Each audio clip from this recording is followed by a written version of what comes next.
This message comes from Greenlight. Ready to start talking to your kids about financial literacy? Meet Greenlight, the debit card and money app that teaches kids and teens how to earn, save, spend wisely, and invest with your guardrails in place. With Greenlight, you can send money to kids quickly, set up chores, automate allowance, and keep an eye on your kids' spending with real-time notifications. Join millions of parents and kids building healthy financial habits together on Greenlight. Get started risk-free at greenlight.com/audio.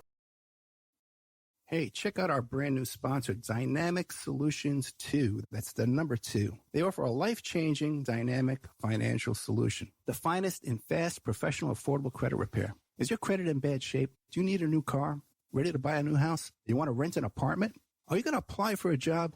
Any one of these activities, they're going to ask for a credit report and then check out your credit score. Let Dynamic Solutions 2 erase your negative credit remarks. They have affordable monthly prices. They accept Visa, MasterCard, PayPal options available. You go to www.dynamicsolutions, that's the number 2.com, or call 424-888-2820. 424-888-2820. Now, if you enter promo code ED or you mention Ed Opperman, you get a 10% discount. How's that? You get a free consultation, all negative items removed, get back in positive credit position. Dynamic Solutions 2, life-changing dynamic financial solutions. 424-888-2820. Tell them Ed Opperman sent you. You get a 10% discount.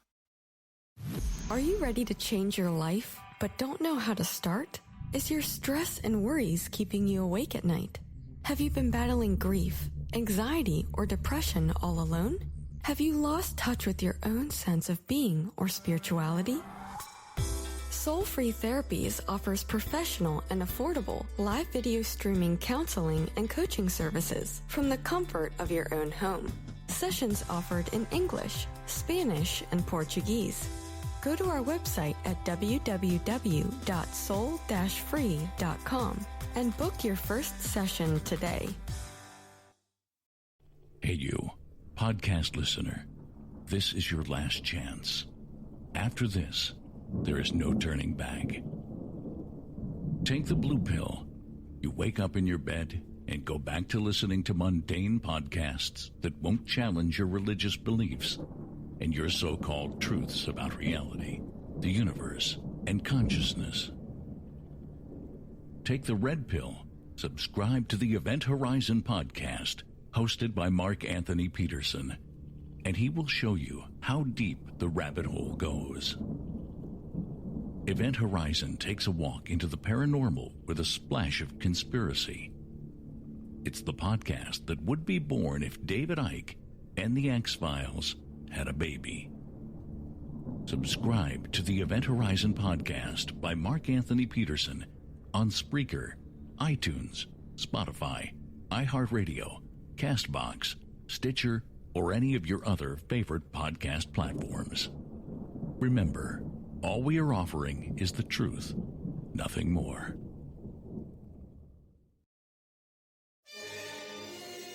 It's the Opperman Report. Join digital forensic investigator and PI Ed Opperman for an in-depth discussion of conspiracy theories, strategy of New World Order resistance, high-profile court cases in the news, and interviews with expert guests and authors on these topics and more. It's the Opperman Report. And now, here is investigator Ed Opperman. Okay, welcome back to the Opperman Report. I'm your host, Private Investigator Ed Opperman. We're here today with Pierce Redmond from Porkins Policy Review and also Tom Secker from SpyCulture.com. And also our little collaborative work there, CIA and Hollywood. So, Pierce, what do you guys have coming up on CIA and Hollywood?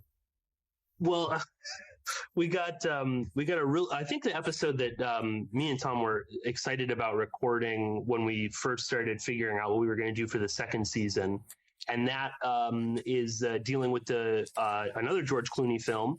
This would be his directorial debut, and that's Confessions of a Dangerous Mind, which deals with Chuck Barris, and is a little tie-in Gary DeVore's big break came when he became a writer for Chuck Barris on The Gong Show.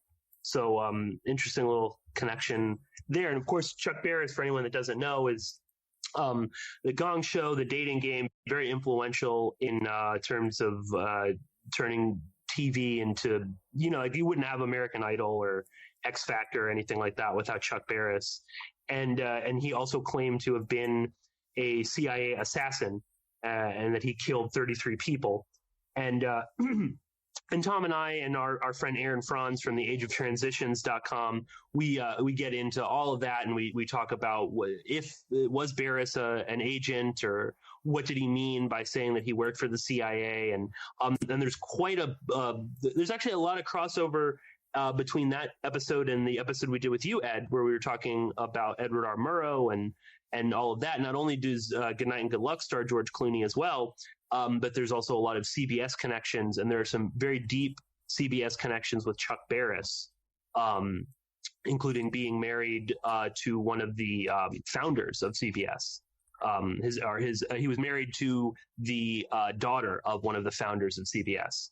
So that's going to be a really exciting episode. That was one that, and that's like I think a really like classic episode that for me and Tom, our friend Aaron is great. That was probably one of our favorite episodes from the first season, was the one we did with him on The Recruit.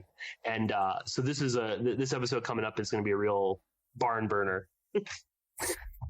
What do you make of that Chuck Barris story? I tried to get a hold of him, by the way, and I don't think that's his real name. I don't think that's his real. You don't already know him. You don't know him from way back when. No, I don't. Not that I recall. It was the 80s, back around then. There a lot went on in those days. But I tried to get a hold of him. I don't think that Chuck Barris is his real name. Well, I wouldn't surprise me. He's he's reinvented himself constantly. That's his whole thing. And ever since he did that book about being in the CIA, or that movie came out, he's gone. No one's talked to him. Oh yeah, I wouldn't. Personal opinion, complete scumbag. I don't think he was an assassin for the CIA, but it's entirely conceivable that he worked on some level for them. If maybe for nothing, I think Ed, you've had Tom on talking about a lot of these Pentagon documents. And what is the Pentagon obsessed with? Reality TV shows, Cupcake Wars, right, crap like that. You see on like History Channel and other things. Well, Chuck Barris is the precursor to all of that. He invented there would be no reality TV shows without the stuff that Chuck Barris was doing.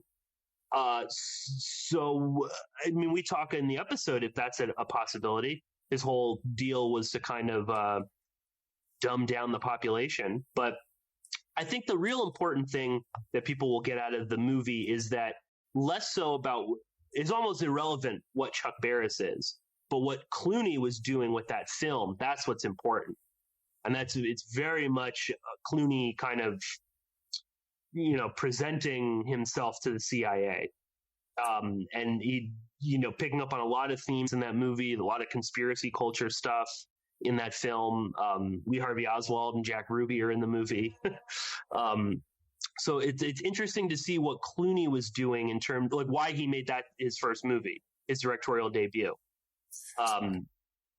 I think that's really the important question. So you believe that Clooney was sending a signal to the CIA saying, "Hey, I'm up for grabs.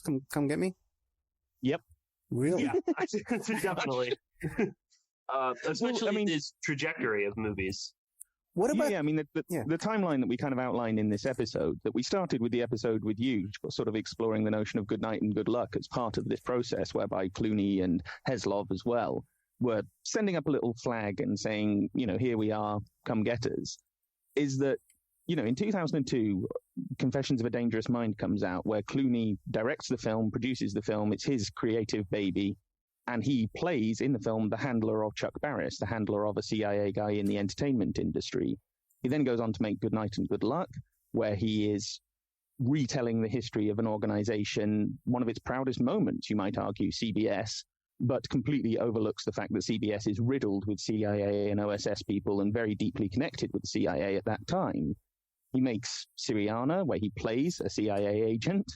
He makes Men Who Stare at Goats, where he plays a psychic spy, which is the legacy of CIA MKUltra experiments, which I very much glossed over in the movie, and the whole thing is painted as kind of like a Pentagon experiment. And then he goes on to produce Argo, the big celebration of the CIA in Hollywood. And that film is the one where we're absolutely certain that the CIA were involved. It filmed at Langley. They had CIA technical consultants, all of that business. So you have to look at Argo as maybe the end of a decade-long project whereby Clooney was trying to inveigle his way into that world. And in the middle of this, of course, he joins the Council on Foreign Relations as well. So, yeah, that's the timeline that we're presenting. And that's the, like you say, that we think they're saying, here we are, come and work with us. Yeah, and he marries this woman who's like a Hague attorney. Amal Clooney, yeah, she's a real character. Yeah, okay. Hey, what do you guys make on that? I think it's just a political marriage. I think it's just they're both rich and powerful, and they both want to continue being rich and powerful, and it makes perfect sense for Mr. CFR CIA man in Hollywood to marry a I don't know, international celebrity lawyer. Right. Celebrity lawyer. Yeah, I mean, let's be clear. She does nothing. She's just a face. She's just a very pretty face. Not putting her down for that, but she brings nothing to the table. She's not like she's won any case or done it. I mean, you can't even win a case at The Hague. So it's perfect for her because all she has to do is just sort of, look nice on camera and talk about how she, it's like every other day. It's like, she's defending Yazidi sex slaves from Syria. Oh, no, now I'm trying to get Turkey to admit to genocide. Oh, now I'm going to do that. Like, she just jumps around. She's just someone that they put to be the public face of this corrupt organization that, only goes after mostly people of color. Did you ever see the press conference with Clooney where he's introducing Obama? This is when Obama, I think, was running for Senate. No. Yeah, but no big surprise there. It's really interesting. It's really, really interesting. I think he was like bossing Obama around in that press conference. He might be. We have to go back and find that. I know you guys are really good at finding stuff, so you can do me a favor. Dig that one up. Yeah, dig that one up. Let me ask you. Well, look at what he's doing now. He's running, $300,000 a plate fundraisers for Hillary Clinton. Yeah. He's as involved in that as any celebrity is. And the stupid irony of all this, of course, is that if George Clooney ran for president, he'd probably win. Well, maybe 2020, Yeah, him versus Kanye West, yeah. Oh, yeah. That'd be a tough one. Yeah. And Clooney also travels in intelligence circles it's not just his he's political and in Hollywood, but his like NGOs that he runs in Africa are filled with deep state agents. John Prendergast is a big one. They run some sort of NGO for I think people in Darfur. And Prendergast is up to his eyeballs in the Rwandan genocide and orchestrating things and helping with, getting white mercenaries into Congo and all sorts of horrible stuff. So Clooney he's surrounded by all of these people. So it makes sense. I think something that Tom and I talk throughout the series, the second season, is that there are people in Hollywood that understand the game. Right. We're talking about Gary DeVore, for instance. Obviously, Gary DeVore knew the game. These people existed. There were intelligence operatives all over Hollywood. This goes back as we've chronicled, to the 50s. The first episode of this season that we did was all about The Quiet American and, Edward Lansdale's involvement in that film. So this goes far back. People who are smart enough understand that works, and they understand that you can sell your soul to a lot of people in Hollywood if in exchange for money and fame. And some people sell their soul to the CIA for money and fame. And that's obviously what Ben Affleck has done. That's definitely what George Clooney and Grant Heslov are doing. You could say the same Jennifer Garner. She did unpaid infomercials for the CIA. So obviously, and their careers are all predicated on their participation in CIA-assisted films or TV shows. So yeah, I think there's a group out there that knows what's going on, or knows that that's one way that you can make money other ways in Hollywood or be famous, but that's one way, and it can pay off for a lot of people. It seems like Angelina Jolie was on that track, but something happened. I think she's still on that track. I think she's just quieted down a bit, maybe, but or maybe she's moved on to even, well, I'm hesitating to say even bigger things than the CIA, but other parallel things. I mean, she was involved in a big British Foreign Office sponsored event that's all about her, we've got to end sexual violence in war zones. Not that we've got to end war zones. Don't dream that high. But, what matters is sexual violence in the war zones, because obviously the war zones are just going to continue. It seems it's the message there. But yeah, and she was recently awarded a position. She's like a visiting professor at the London School of Economics, which is riddled with MI6, and everyone, has been for a long time. And again, member of the CFR, again, has appeared in multiple CIA-assisted productions. Isn't her father, John Voight? Yeah. Thinking about it. And he's been in a bunch of CIA and DOD films as well. And I think, in fact, Angelina Jolie and John Voight have been given honors in the honors list that we have over here, this absurd thing where we give people OBEs and MBEs and all knighthoods, all this nonsense. They've both been awarded things as part of that. And who are they? They're Hollywood celebrities. They've got nothing to do with this country, really. I'm not kind of being all nationalistic or anything. I'm just kind of baffled as to, of all the people to pick, why they picked them. And you've got to think, is it because they've pursued careers in Hollywood where they're getting involved with the government? Because they certainly do seem to have done that. And so, yeah, they would be two others. And in fact, I mean, John Voight, just to circle back to Gary DeVore for a moment, John Voight is the big guy in Enemy of the State. He's the guy who plays this horrible NSA chief who's running these black op teams and this mass surveillance and everything. And what happens at the start of Enemy of the State? A guy is murdered and dumped in his car, and his car is dumped in the water. And you got to wonder, is that just a horrible, spooky coincidence? That film was being made while this whole Gary DeVore thing was going on. So did they know something? Did they hear that story and then write it into the script as some sort of macabre homage to the Gary DeVore situation? Wendy DeVore even points out that film. There's this part in the book where she mentions that to Matt, that I think she watched it on the plane going from somewhere, and it made her very uncomfortable. And it was her first sort of idea that there could be conspiracies out there. So Enemy of the State is like we keep finding more and more. Well, I've told you, Ed, that's got Anthony Pellicano was an advisor on that. Really? Yeah. So yeah, that movie keeps on giving in terms of same names keep coming up. Like every day this week, the same names keep coming up. But this is the third show I've done this week, man, where Pellicano comes up. I better move. Let me. I tell you something else though too. I know for a fact that it wouldn't be a big trick to plant a movie on a plane. If you know someone's flying on that plane, and you want to send them a message and plant the movie on that plane. That wouldn't be a big deal at all, because the flight attendants have a big role in which movie they pick, and it's to insert a movie to know someone's flying. That's not a big deal at all. Oh, God. And it's interesting, too. What do you make of this whole thing with Angelina Jolie? First of all, her relationship with her dad, they don't talk to each other and haven't in years. There's some kind of estrangement there. And then the whole thing with her with the blood and with the, and her kissing her brother. And then removing her breasts, really for no reason. I have no idea.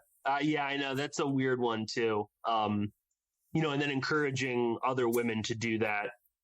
Who don't have nearly the resources that she does to do it. I don't know if I was maybe some sort of early transhumanist push or something like that. I don't know with her. That is what it smacked of to me, was some element of a transhumanist cult or something. And I mean, might as well throw this one in there.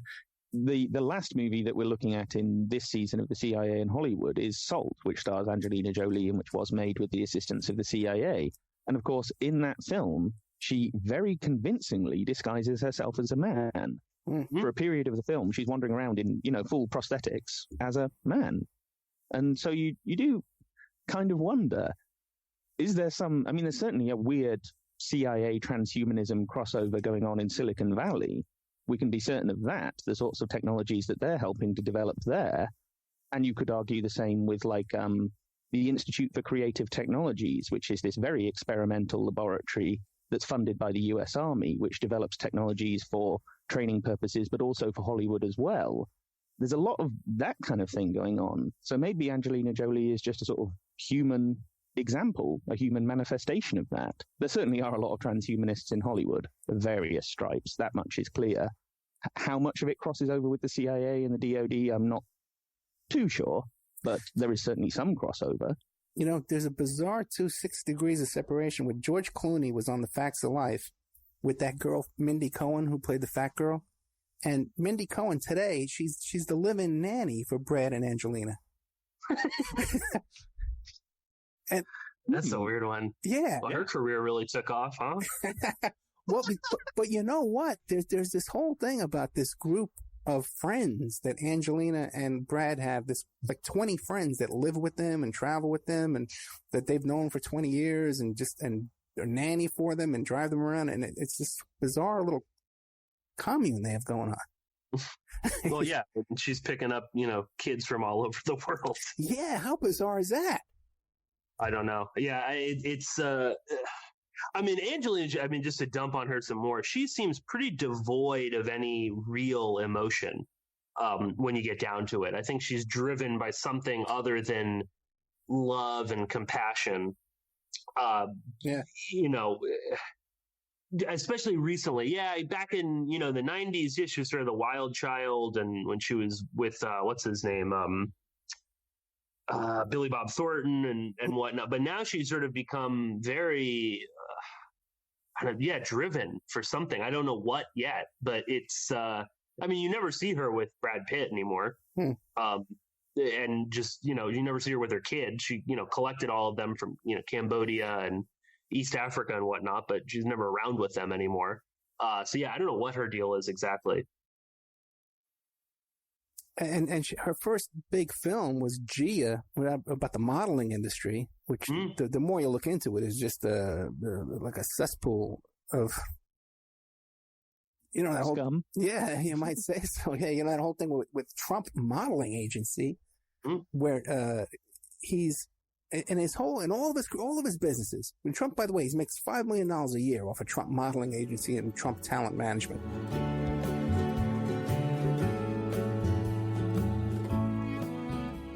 And now a word from our sponsors.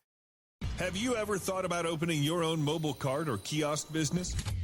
Maybe the facility you manage could establish new revenue by adding coffee, food, or retail services. Cart King International can be the answer to your needs. Cart King is a North American designer and manufacturer of the finest mobile coffee, food, and retail carts and kiosks. Cart King has been working with clients and corporations across North America for 20 years, providing innovative designs, custom manufacturing, and timely delivery. Carts and kiosks are fun, and so are the dozens of designs on our website. Please visit us today at www.cart-king.com or just call us at 1-877-986-7771 and get your sales rolling. PureSoapFlakes.com, 218-568-2525. Have you ever heard of Castile Soap? Pure Soap Flake Company handcrafts fine soap bars, laundry powder, and concentrated soap flakes using organic vegetable oils from their northern Minnesota facility.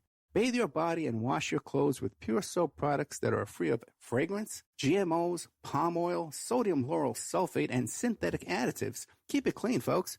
Pure Soap Flake Company products are kind to living creatures and sensitive skin, safe for drains and waterways, and work great in high-efficiency washers and top and front-loading machines. Order today at PureSoapFlakes.com or give them a call, 218-568-2525, 218-568-2525. Pure Soap Flake Company is a proud member of the Handcrafted Soap and Cosmetic Guild. Tina Helmuth is writing an ongoing series of fact-fiction books that boldly takes on today's most heinous crimes, the abduction, sexual trafficking, and cannibalization of our children. Suffer the Little Children, The Wrath of the Father, and Unbreakable. Deeply researched and mixed with the supernatural, good versus evil makes these thrillers hard to put down, shining a light on the root cause of these crimes and introducing a spiritual solution. Justice will be served. Available at Lulu.com in paperback or ebook. It's the Opperman Report. And now, here is investigator Ed Opperman. And Trump, by the way, he makes $5 million a year off a Trump modeling agency and Trump talent management. He met this woman, Malankia, whoever this one is, right? The newest one he got. He met her because she was a model for Trump modeling agency.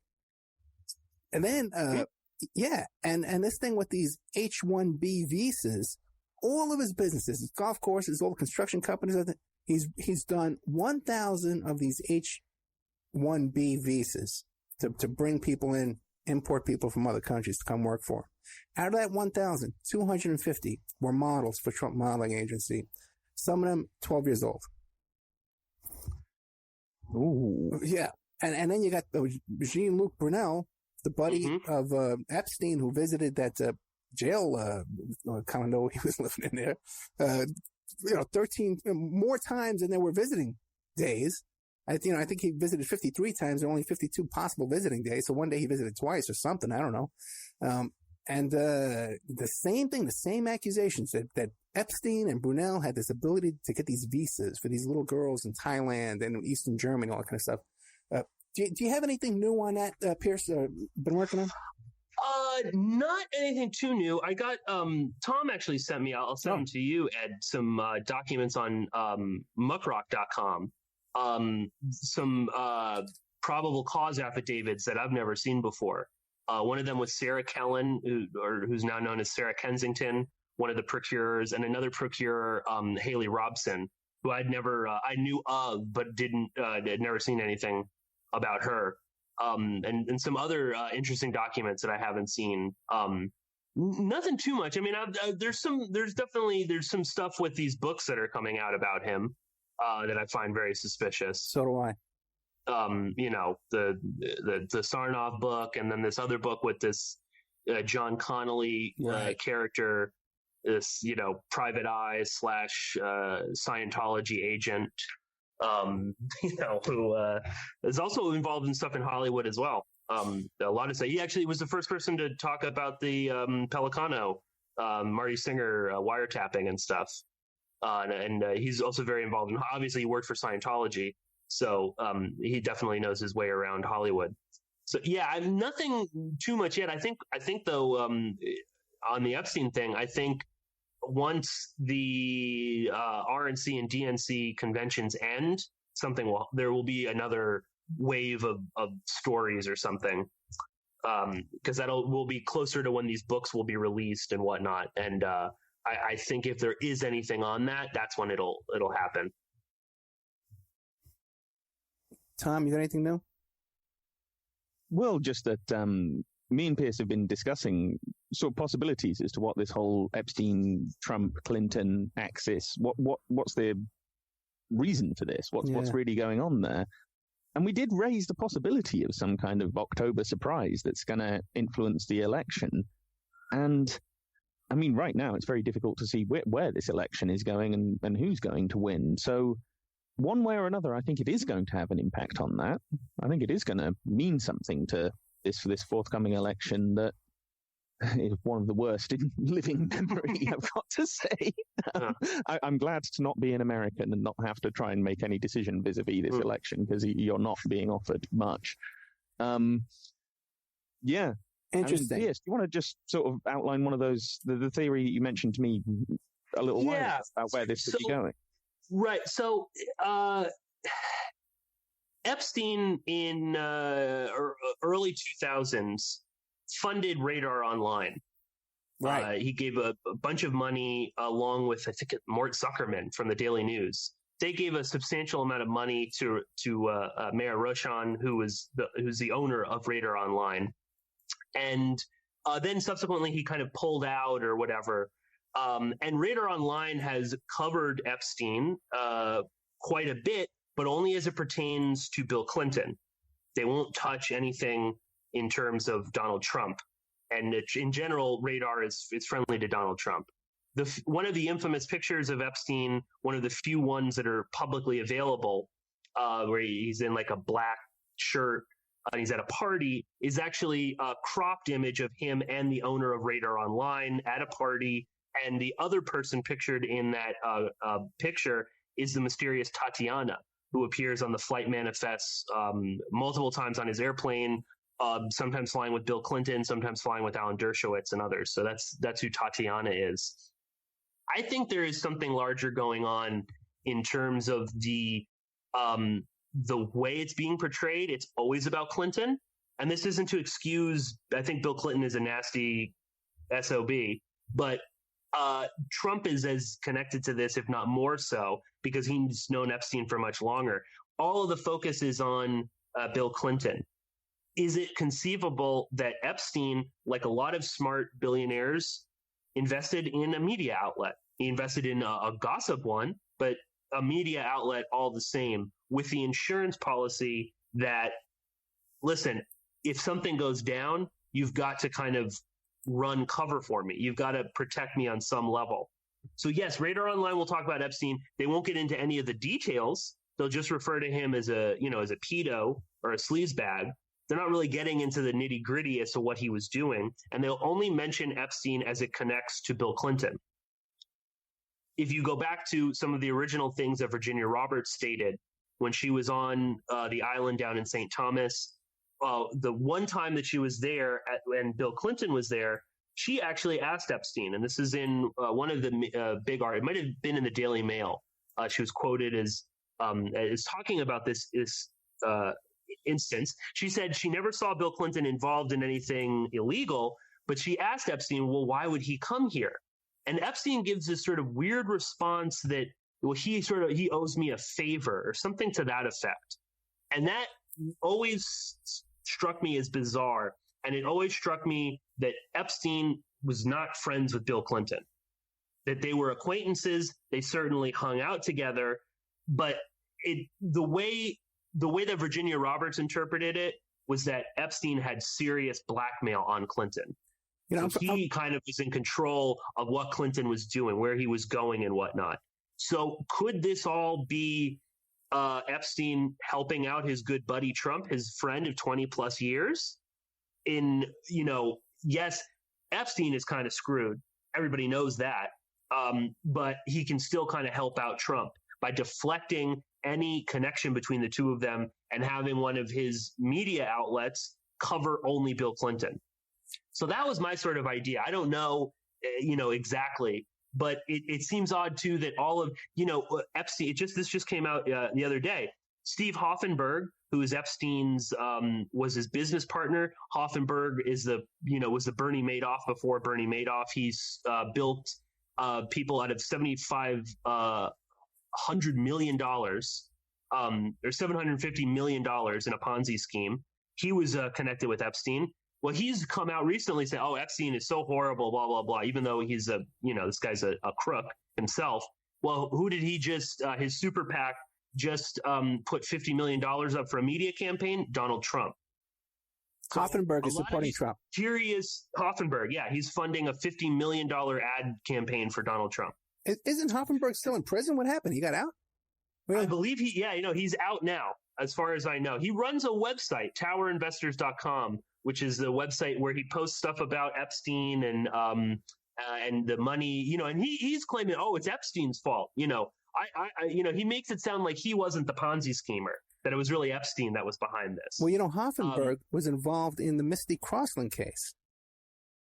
Oh, really? Yeah, and there's a child porn picture of that kid.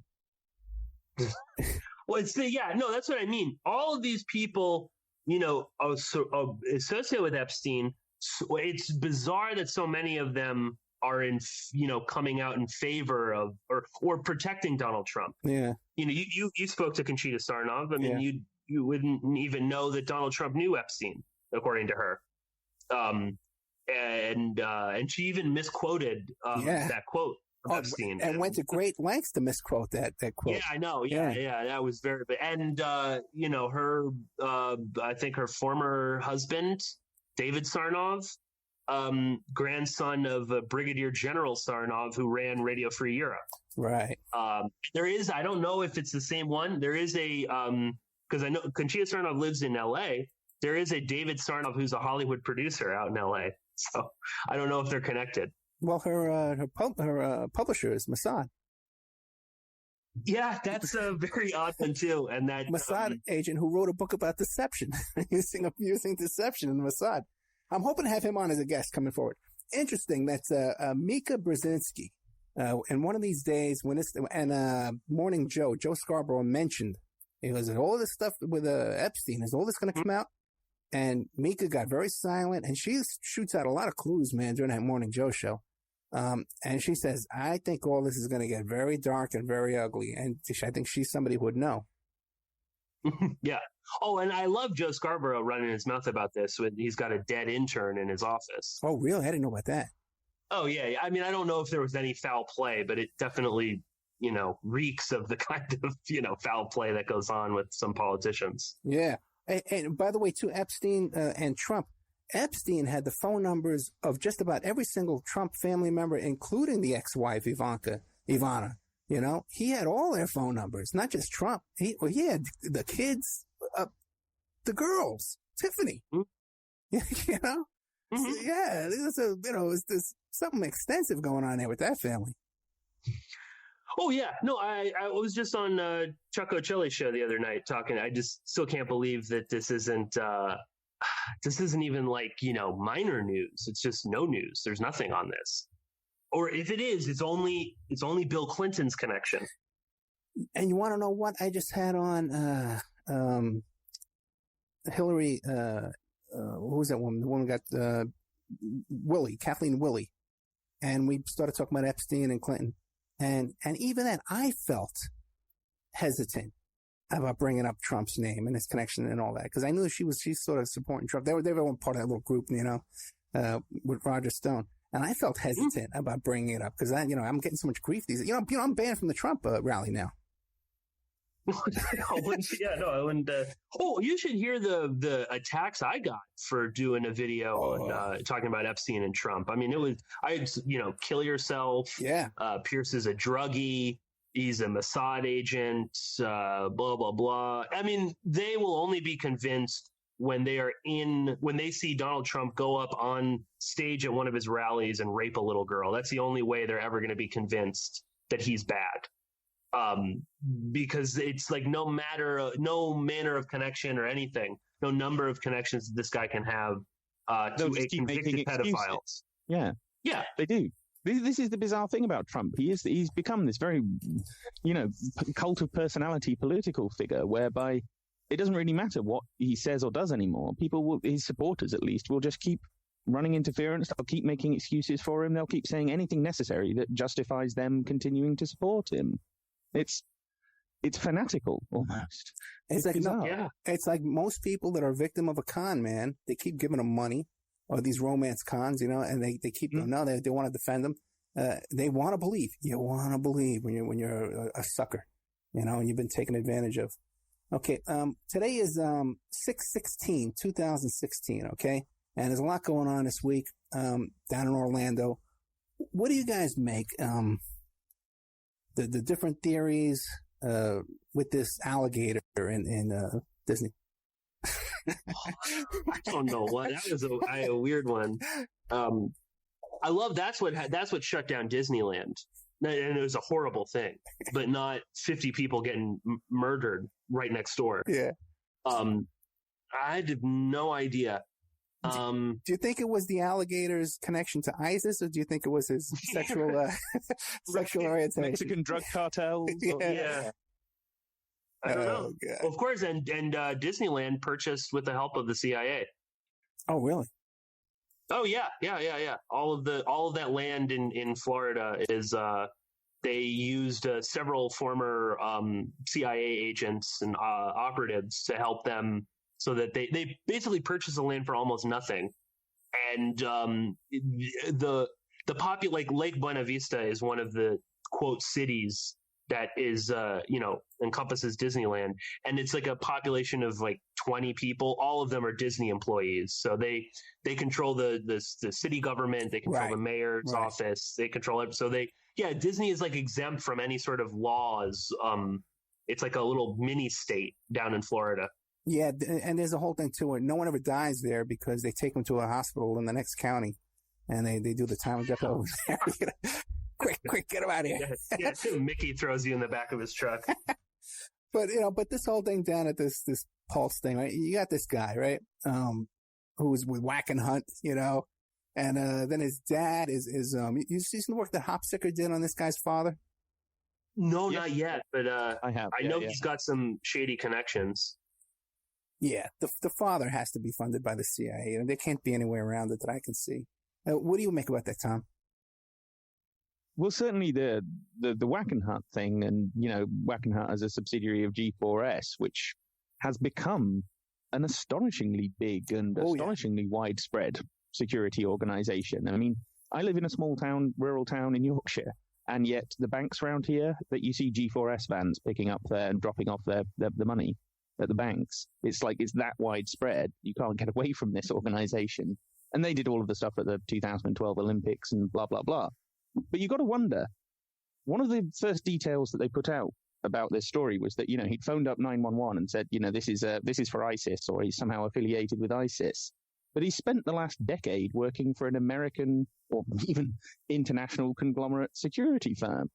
It's not like this guy, I mean, correct me if I'm wrong, it's not like he'd been to Syria or anything like that. Mm-hmm. I mean, what is his affiliation? What does he even mean by, he's associated with ISIS? When you think about what ISIS might be, you kind of wonder. His backstory smacks far more of someone who has either been pushed or provoked or allowed to do this in some way than it smacks of someone who's got involved in radical jihadism, and that's his motivation. This is my point. I mean, has anything really come out associating him with, ISIS per se, the actual organization that exists on the ground in Syria? To my knowledge, not really, no. And yet we know that the FBI investigated him on multiple occasions, and despite the FBI's readiness and willingness and ability to set up pretty much anyone they like, nothing happened with him. Much like with the Boston bombers. They were warned about the Boston bombers, they investigated, and then they backed off. They said they weren't doing anything. So you have to wonder, given that backstory, given that profile, at least as much as what we know already, where is his association? Where does the evidence actually lead us? It leads us more directly back to the U.S. intelligence services than it ever leads us anywhere near ISIS. It's funny, you mentioned... Or alligators associated with Mexican drug cartels or anything like that. You mentioned... by the way, I wonder if there was an alligator with Boston bombing. But, you mentioned the Boston bombers, right? You think when the FBI came to their little apartment there, and said, hey, what do you got all these crackpots for? They would have said something like, hey, we're good guys. Talk to my uncle. He's in the CIA. You know what I mean? They must have mentioned that, right? Unless the whole investigation by the CIA was an inside job as well. Because otherwise, it makes no sense. They would have had to. Well, it does smack a little bit of like the David Headley case, the guy who masterminded the Mumbai massacre in 2008. I mean, this guy spent most of the 90s getting caught smuggling drugs and then starts becoming a DEA informant. Right. And then just after 9/11, all of his legal restrictions on his travel or whatever from these convictions, they're all dropped. And the DEA say that he stopped being an informant for them only a few weeks later. So it seems he was then handed over to the CIA, but he had multiple girlfriends and wives reporting him to the FBI saying, this guy is some sort of wacko or psycho or extremist. They go and talk to him and he says, no, back off, I'm working for the US government. And they did. So, you know what I mean? If it's good enough for David Headley, maybe it's good enough for the Tsarnaevs.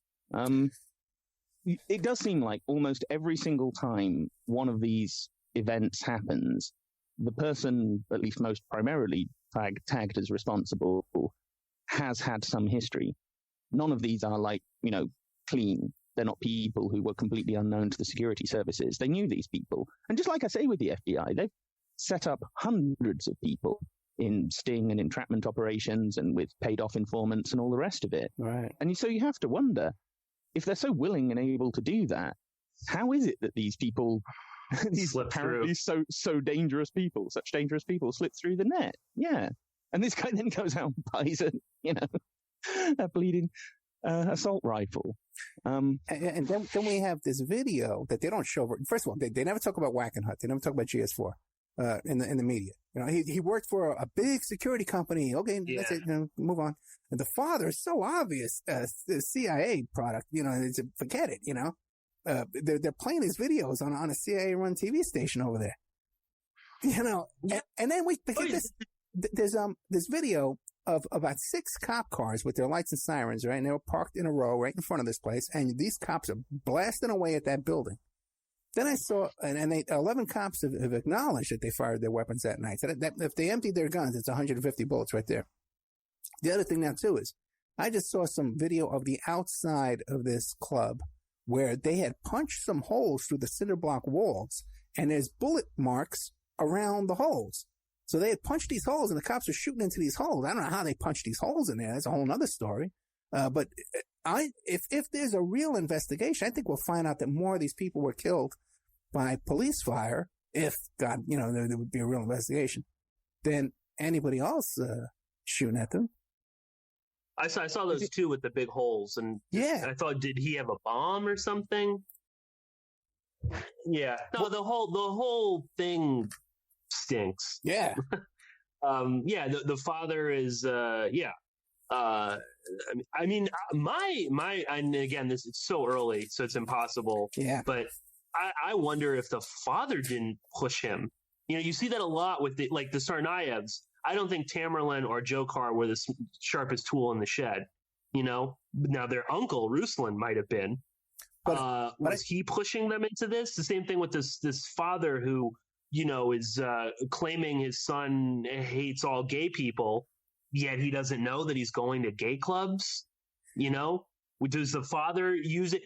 I read somewhere one of his, I think his ex-wife said that the father used to berate him in front of her to say that he was gay and he was dirty and blah, blah, blah. So I don't know, was he pushed into something or was he just truly a homophobe who was going to do something like this either way? Just from watching their reactions, both Ruslan and the father, it seems to me that these guys, they figured out what's going on right away, but I don't think, it seems like it was a surprise. That both of these incidents were a surprise in their life. They were not expecting that day to have a bunch of media at their doorstep saying, hey, what just happened under your nose? And they're both pissed off about it too in some ways. Ruslan especially. Yeah, Ruslan, definitely. What's my name? Ruslan. R-U-S. And he pulled them out immediately. Yeah, of course they're terrorists. Yeah. So, because because he can see the writing on the wall. There has to be, and again too, now, what do you guys make? I don't buy this whole thing about this is a plot to take away our guns. I don't see that. What do you guys think the motivation behind all this? Constant fear or keep us busy? Yeah, I think it's just, it's a great distractionary. I mean, listen, I don't think this is about guns. I don't think it's about Islam. I think it really is at the bottom line, someone went in and killed scores of people in the gay community. That's really the issue here, for me at least. You can look at all the other optics and whatnot, and I tweeted out, thank God he had a gun, otherwise they might have had to address that issue. So I think the guns and the radical Islam, I think they're just distractionary tactics to keep people arguing about something. The last thing they want is for people to reflect on this and look, oh, well, who were these victims? Why were they targeted? Whether it's a false flag or not, they were targeted for a reason. But that will never be addressed because instead it's got to be, well, unless Obama and Hillary Clinton call this radical Islam, that means they're working with the terrorists. And, unless we talk about how this is really a gun grab, then you work for the feds. So I think they're all just ways of taking a horrific event and just shaping it. And I will say, really, on that gun grab thing, kind of creepy and ironic, but what is it? General Petraeus? I think it was the former NSA director, Hayden, bunch of other really high-ranking CIA and NSA military officials just launched their own gun control group. And they give, Stanley McChrystal is on there, and they give these ridiculous statistics. So between 2001 and 2010, over like 120,000 Americans were murdered with guns. 23 times, and that's 23 times all of U.S. combat deaths in Iraq and Afghanistan wars combined. Now, of course, what they don't tell you is that, within a few years of invading Iraq, you had over 1 million people dead. So, again, the warmongers out there who love killing people are telling you you've got to, you got to shape up or something like that. So I just found that rich. Yeah, that they're telling the citizens of America, you're the ones with the violence problem. Mm-hmm. And then, there is a violence problem domestically in the United States, but it's nowhere near as big as the one that's exported around the world in the form of wars and drone strikes and the rest of it, which all of these people completely oversaw and supported and helped enact. So, yeah, there is certainly a massive hypocrisy there. I don't buy the gun grab thing. I'm still waiting for the gun grab to happen. We keep being told, they're coming for the guns. They're coming for the guns. Any day now, all these guns are just going to be taken away. And I'm thinking, Obama's out in a few months' time. How many guns has he grabbed? Given that for the last 7 or 8 years, we've been told this is his, one of his number one agendas, or certainly high priority agenda. So in terms of what's happened in Orlando, I guess you could use the model of Gladio to understand this, in as much as Gladio is based around the strategy of tension, right? It's all about creating these two polar opposite points of view that you push the public towards one or the other pole, so that there is tremendous public tension and squabbling and division and people hating each other. And, in 1970s Italy, this was about the fascists versus the communists. They wanted to create those two as the two poles and, create the tension that way between those two groups. These days, it's between, I would guess, the kind of hardcore right who are obsessed with guns and radical Islam, and the progressive left who are interested in rights for gay people, say, because that has become, what I mean? In America, rights for various minorities, including sexual minorities, or however you would, it's a poor term, but you know what I'm driving at. Yeah. That's become quite a big political issue recently. And so therefore, that's the kind of ground in which you can create tension and division and hostility towards different people. And so as a result, this sort of event is likely and is already producing kind of knee-jerk reactions where you've just got hatred towards, from sort of one angle, you've got hatred towards Muslims and hatred towards anyone who doesn't believe everyone should be a gun-toting self-protectionist. And on the flip side, you've got people hating towards anyone who's sort of saying anything bad about gay people as though that's comparable to going out and murdering them. So you see what I mean? The public dialogue that's being whipped up around this is very divisive and very polarizing. And I think, maybe that's what's really going on here. Maybe that's the politics of fear that's playing out with this one. Extremely puzzling, to say the least, this whole thing. And we're out of time, guys. Out of time, out of breath, out of steam, out of luck. We're with Pierce Redmond from PorkinsPolicyReview.com and Tom Secker from SpyCulture.com. Guys, you want to tell people how to get a hold of you? Tom first. Yeah, sure. I mean, I have a contact page on my website, SpyCulture.com, and you can check out all of my work there. So either find me on there or find me on Facebook, as you please. Pierce? Yeah, you can. I'm on Twitter at Porkins Policy, and on my website, you can email me or contact me however way you like. And just want to say briefly, Tom and I both have Patreon campaigns up and running. So if you like any of the work we do, if you like the CIA in Hollywood or anything like that, you can become subscribers to both of our sites for very, very low prices. So I encourage people to look into that. Okay, guys, thank you so much. And if you are listening to this on Friday night, reboot.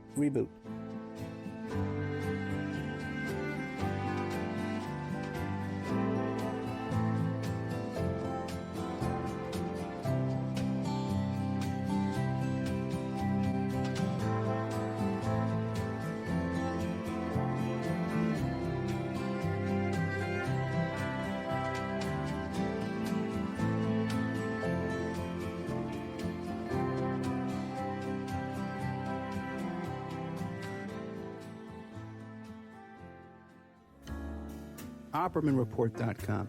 Hey, do you like what you're hearing? Do you like the work that you see us doing here at Opperman Report? You can support that work by becoming a member at OppermanReport.com. And as you have access to over 200 exclusive shows and interviews that you can't find on YouTube or Spreaker or iHeart or iTunes or KYAH. You can't find them anywhere else online, exclusive to our member sections, to our members. Also, too, there's images, videos, documents, court docs, a lot of content there at OppermanReport.com. And it's the memberships that support the Opperman Report and allow us to play these shows for free on Friday nights and Saturday nights on all the stations you hear us on. You can also make a donation at OppermanReport.com. If you want to support the show and become a member, I can give you a discount. I'll give you 13 months for $65 if you email me directly at OppermanReport@gmail.com. And don't forget, you can hear your ad played here on the Opperman Report, reach hundreds and hundreds of thousands of people on a daily basis because the show is repeated every day all over the world. Contact me at OppermanReport@gmail.com and I'll give you a good deal on advertising rates. EmailRevealer.com. People ask me all the time, hey,